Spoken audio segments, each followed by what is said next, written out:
Shalom amigos de Hablemos de Torah Podcast, mi nombre es Gidon Ben Yosef y en esta oportunidad hablaremos de Parashat Kitetse.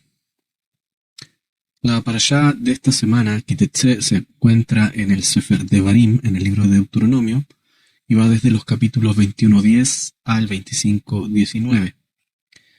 Como sabrán, esta porción de estudio semanal de la Torá presenta 74 mitzvot, 74 mandamientos, de los 613 mandamientos que enumeran los sabios, en especial el Rambam, Rabbi Moshe ben Maimón, mayormente conocido como Maimónides.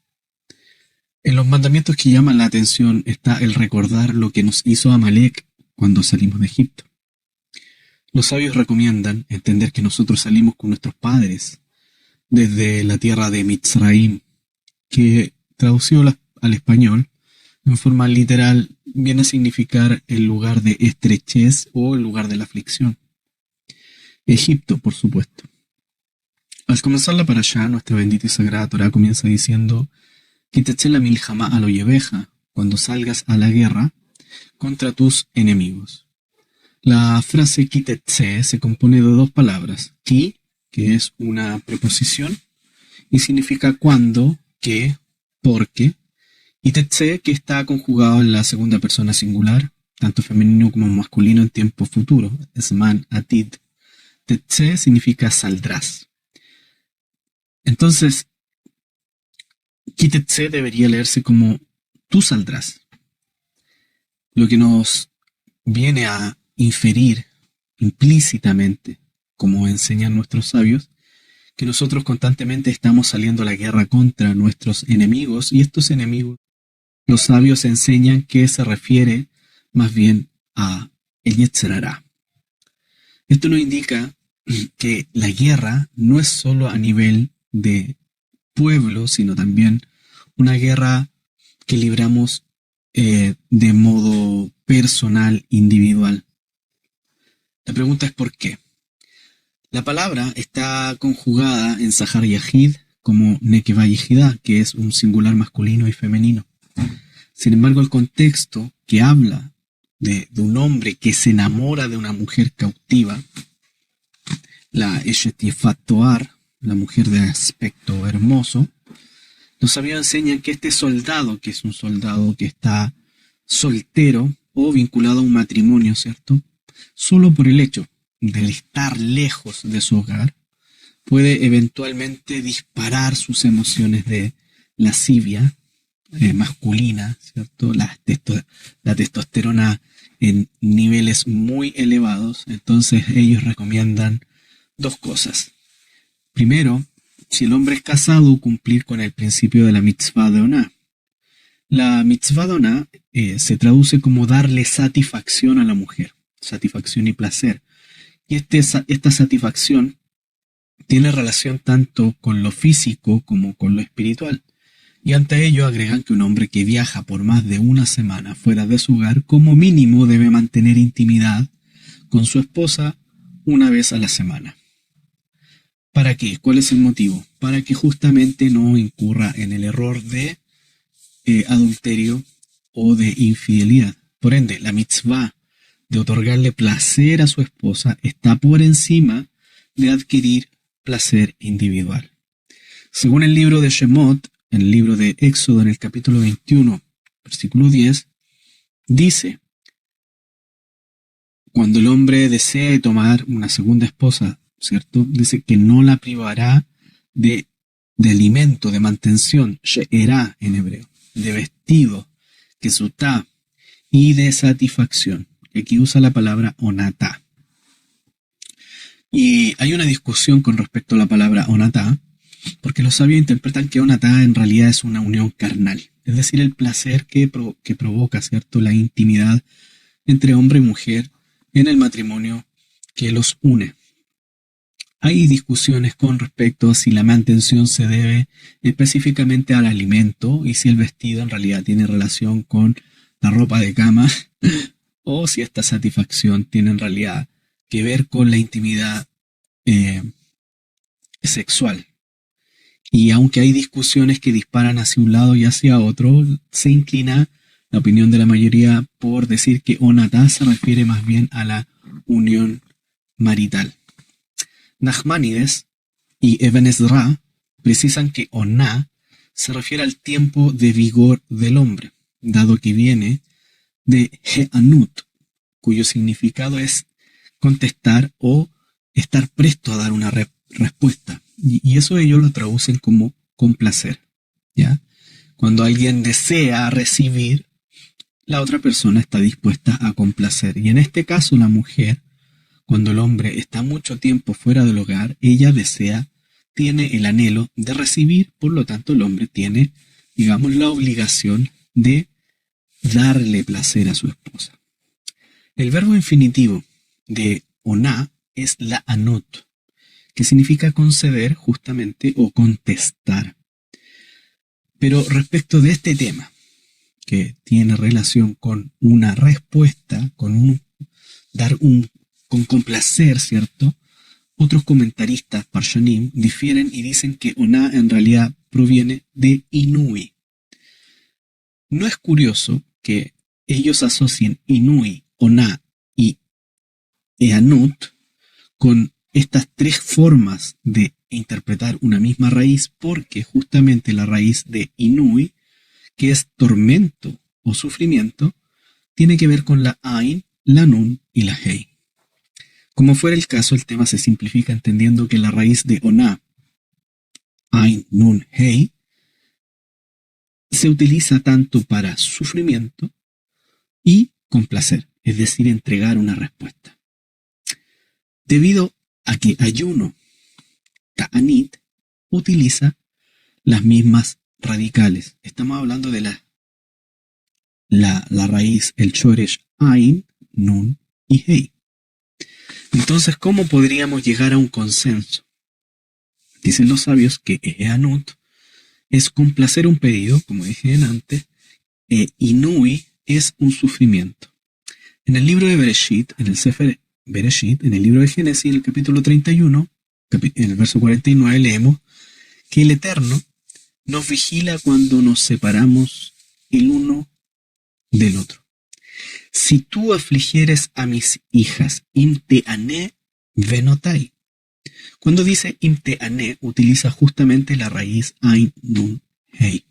Y en este caso, la Torá utiliza esta raíz como un sufrimiento, una aflicción, solo por el hecho de estar separado. En este caso, teané, como dije, se refiere a afligir. Y esta es la razón del por qué los sabios interpretan en el Masejet Yomá, en el Daf 77, en el Amud Vet, en el Tratado Yomá, hoja 77, folio 2, que en el día de Yom Kippur nos afligimos, ¿cierto? Justamente porque el verbo lehitanot significa sufrir. ¿Y qué es este sufrir? ¿Qué es esta aflicción? Dicen los rabinos. Es privarse de tener un encuentro marital. Es decir, privarse del placer de tener el encuentro íntimo entre hombre y mujer. Y por el solo hecho de afligir la carne, sin agua ni alimento, que en palabras espirituales o de reino, es fortalecimiento de espíritu. Quiere decir que este hanut, que es complacer, y este inui, que es sufrir, en realidad tiene una misma razón de ser: fortalecer. ¿Por qué las familias judías ortodoxas, en vez de dormir en determinado tiempo en la misma cama, duermen en camas separadas? Es una pregunta válida. Justamente porque hay un inui, y este inui es un sufrimiento de la carne. Sin embargo, este sufrimiento de la carne, el estar lejos, produce fortalecimiento. Los sabios explican que vemos aquí, en esta disyuntiva de palabras que comparten la misma raíz, que el abstenerse de cumplir con el precepto de oná, de darle satisfacción a su esposa, conlleva que ella sufra. ¿Y por qué sufre la mujer? Porque ella piensa, algo que es muy común dentro de las féminas, es que el hombre, cuando no tiene necesidad, de tener intimidad con su mujer, o en un caso extremo que el hombre esté de viaje por una temporada larga, la mujer se suele preguntar, ¿acaso su esposo está con otra? ¿Ya no la ama? ¿No es agradable para él? ¿O simplemente querrá divorciarse y no sabe cómo decirlo? Sea cual fuese el caso, el cumplimiento de la mitzvah dona, darle satisfacción tanto en lo íntimo como en lo espiritual a la mujer, que ya lo leímos, ¿cierto?, en el libro de Éxodo, en el capítulo 21, que el hombre no debe privar a la mujer de she'erá, kesutá y onatá, es decir, de mantención, de vestimenta y de satisfacción. Nosotros podemos entender que el hombre, al salir por un prolongado tiempo, debe procurar suplir estas necesidades que la Torá demanda que el hombre cumpla con su mujer. Por eso dice la Torá en este capítulo: cuando el hombre saliera, ¿cierto?, cuando tú salieres a la guerra contra tus enemigos y el Eterno tu Dios los colocase en tus manos, ¿cierto?, y tú quisieses tomar una mujer cautiva. Y hay toda una discusión alágica con respecto a la mujer cautiva, la Eshet Yefat Toar, esta mujer de bello parecer. Y dentro de estos compendios alágicos, la Torá especifica que la mujer debe raparse, debe dejarse crecer las uñas, y si esta mujer tuvo pérdida de sus parientes como padre y madre, hacer un luto prolongado, una shivá por ellos, y probablemente, como dice Rashi, en este tiempo de separación antes de esta unión íntima con la mujer cautiva, probablemente el hombre pierda el interés y no consuma, ¿cierto?, la intimidad sexual que eventualmente lo tiene que llevar a un casamiento, para honrar a la mujer y para no caer en pecado y perder la santidad del campamento. Curiosamente, nuestra parashá nos habla también del get. Get es una palabra en arameo que usa el lenguaje rabínico, que se escribe con dos letras, que es la gimel y la tet. Get se refiere justamente a lo que la Torá llama Sefer Kritut. Sefer Kritut es el libro de divorcio. Sefer es un libro. Por lo tanto, un Sefer conlleva un testimonio y antecedentes de por qué el hombre quiere darle la carta de divorcio, como lo traducen los textos habituales. La Torá dice: Ve'aya im lo timsahem be'enav. Si sucediere que no halló gracia a sus ojos respecto de la mujer que fue desposada y luego el hombre quiere desposarla, Kimatza va erbatavar, porque encontró en ella algo reprochable, repudiable, algo vergonzoso. Recordemos que la palabra davar significa tanto como palabra y cosa dentro del contexto. Ervat literalmente significa descubrir la vergüenza o la desnudez de una persona. Estamos hablando en términos sencillos y prácticos. La desnudez de una persona no solamente trata del cuerpo desnudo, sino también de aquello que nos avergüenza, de ese pecado que está escondido, que solamente nosotros y Hashem conoce. Luego continúa la Torá diciendo: Vekataf lea Sefer Kritut, y le ha de escribir una carta de divorcio y la pondrá en su mano y la despedirá de su casa, ¿cierto? En la frase, como dije, algo irreprochable, el texto hebreo nos señala la palabra erbatabar, que literalmente significa una cosa que avergüenza o que desnuda. No se le daba una carta de divorcio porque a la mujer se le pegaban los tallarines, o se le quemaba el arroz, o no sabía cocer un huevo, aunque justamente nuestro amado Mashiach Yeshua, que sus méritos nos alcanzan, dice que por la dureza del corazón de los hombres, Moshe Rabenu les dio, ¿cierto?, a los varones israelitas de aquel tiempo concederle un Sefer Kritut, una carta de divorcio a su esposa, y por casos tan estúpidos como eso. Pero en realidad lo que quiere decir la Torá, cuando hay un Ervat Davar, tiene que ver con temas de pudor, con temas de infidelidad, con temas de mentiras, de cosas ocultas. ¿Cuántos de nosotros escondemos secretos a nuestras parejas? Por ejemplo, hoy en día, que es algo tan tan cotidiano y tan normal como las conversaciones privadas. Tienes aplicaciones como Signal, como Telegram, como WhatsApp, ¿cierto? Y hemos visto casos tan emblemáticos como los de gobierno, ¿cierto? En los que se ha visto a ciertos ministros involucrados en temas que a cualquiera le puede pasar, y estamos enfrentados a este tema corrupto de mentir y hacer un acto de infidelidad o promiscuidad. Recordemos que nuestro amado Mashiach Yeshua dice que aquel que la mira y la codicia en su corazón también peca con ella. Entonces, el estarliqueo, como dicen los jóvenes hoy día, saltar de redes sociales y ver perfiles y ver videos y darle like a las fotos y comentar y tener algún encuentro, conversación tanto en Messenger como en otro tipo de redes sociales, viene siendo un tipo de adulterio, según las palabras de nuestro amado Mashiach Yeshua. Enseña la Mishnah en el Sefer Kritut, en el capítulo 1, verso 1 en adelante, que existen 36 tipos de casos que incumplen perfectamente el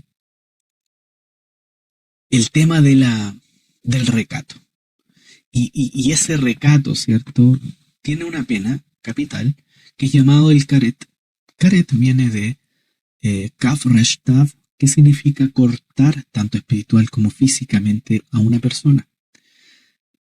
Otros van más allá y dicen los rabinos que es cortar a una persona en el mundo venidero. Yo me inclino más por creer que este corte es un corte de raíz de la colectividad del cuerpo. El Sefer Kritut, una carta de divorcio, como lo dice, Kritut, de corte, de divorcio, de nulidad, que se le entrega a la compañera, es por una de estas 36 causas. Y el Sefer Kritut, en la Mishnah 1, capítulo 1, versículo 1, dice que una de estas causas puede ser el incesto. Por ejemplo, Abal al-Jaem, aquel que tiene intimidad con su madre. Ve'al eshet ha'av, aquel que intima con la mujer de su padre. Ve'al vitá, aquel que tiene intimidad con su hija. Ve'al akalá, aquel que tiene intimidad con su nuera. Kilui arayot, que es un tema muy conocido dentro de la halajá judía, que aquel que tiene todo tipo de relaciones prohibidas, y aquí viene el incesto, ¿cierto? No solamente el incesto, sino también relaciones que no están condicionadas por la escritura, que están debidamente prohibidas. Luego viene el sejur, que es aquel que tiene intimidad sexual con otro hombre. Y este tipo de actividades son averot, son abominaciones para el Señor. Avá et avejimá, aquel que tiene intimidad con una bestia salvaje. Avá isha uvitá, aquel que tiene intimidad con una mujer y su hija. Eshet ish, aquel que tiene intimidad con la mujer de su prójimo. Avá joto, aquel que tiene intimidad con su hermana. Ve'ala jotaviv, aquel que tiene intimidad con la hermana de su padre. Ve'ala jotimó, aquel que tiene intimidad con la hermana de su esposa. Ve'al eshet ajiv, aquel que tiene intimidad con la esposa de su hermano. Ve'al eshet aji aviv, aquel que tiene intimidad con la mujer del hermano de su padre. Ve'al anidá, y aquel que tiene intimidad con la mujer que está en su periodo menstrual, ¿cierto? Así de grave es la pena de karet. El amegadef, aquel que blasfema tanto al cielo como a sus padres. La avodah zará, el que practica todo tipo de idolatría. Mizarol Molech, el que entrega sus hijos al fuego de Moloch. Moloch era un dios que exigía la muerte de los hijos, de los primogénitos específicamente, consumidos al fuego. O Baal Ov, un nigromante, o una persona que simplemente consulta a los muertos. Estamos hablando específicamente del espiritismo, como es el caso de aquellos que consultan a los monjes de Tupiara, que son los monjes brasileños, que hacen sanaciones a distancias a través de muertos, y nosotros sabemos que no son muertos sino shedim, demonios. Miren lo frágil que es. El mejalel et Shabbat, aquel que profana el Shabbat, merece la pena de karet. El betamesh ajel kodesh, el que estando impuro come lo consagrado. Recordemos las palabras que del apóstol cuando dice que la quilá, muchos en la quilá están enfermos porque no disciernen el cuerpo y estando impuros comen del pan y beben de la sangre. Entonces uno no puede comer lo consagrado estando impuro, por ejemplo, que tuvo flujo seminal o que tuvo intimidad con su esposa y a través de esos flujos, ¿cierto? Hay una impureza. Recordemos que ese tipo de impureza tiene que quedar impuro hasta la noche, aun cuando haya un lavado ritual. Así de rígida es la Torá. No estoy hablando de alajá, estoy enumerando tipos de caret que enumera la Torá. Cuando dice Aogel Helef, el que come la grasa prohibida, o Aogel Dam, el que come sangre, el notar, el que come de la ofrenda, después del tiempo permitido. Hay un tiempo para comer la ofrenda. El pigul, el que come de ofrendas inválidas. Yo no puedo ofrecer, por ejemplo, como una ofrenda a un conejo, ni tampoco, Hasbe Shalom lo alei, no puedo ofrecer un cerdo como una ofrenda. Son inmediatamente pigul, ofrendas inválidas. Luego dice Ashohet Vejamaale Bahutz, el que sacrifica para ofrecerlo fuera del templo. He conocido casos de personas que dentro de su ignorancia han degollado, han hecho shejitá a corderos en tiempo de Pesaj, para ofrecerlo como Korban Pesaj, como un acercamiento de Pesaj, un sacrificio de Pesaj. No se pueden ofrecer los sacrificios fuera del templo, menos si no hay templo. El Aogel Hamet de Pesaj, esto ya es muy conocido, el que come pan leudado, el que come todo tipo de leudado en Pesaj. El Aogel Haosem Melajá Yom Kippur, el que come y trabaja en el día de la expiación. Es un día santo, Shabbat, Shabbatón. Es un Shabbat de Shabbat.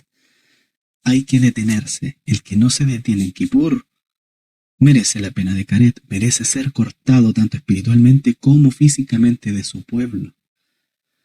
Amefatem et Hashemen, el que mezcla aceite según el aceite del templo. Amefatem et Aketoret, el que mezcla incienso según el incienso del templo. Algunas autoridades rabínicas dicen que incluso aquellos que encienden inciensos que son ofrecidos a otras deidades. Veasaj Hashemen Amizja, el que unta aceite de la unción para uso personal. Luego nombra Pesaj, que es aquel que no recuerda, hace un iskor por Pesaj. La Milá, el que no realiza la circuncisión. Y el Mitzvot Aseh, el que no cumple con todos los mandamientos positivos dados por la Torá. Todos estos 36 enumeraciones plausibles de caret pueden incluso otorgarle una carta de divorcio a una mujer por no permitir que el hombre, que su familia, continúen guardando la Torá.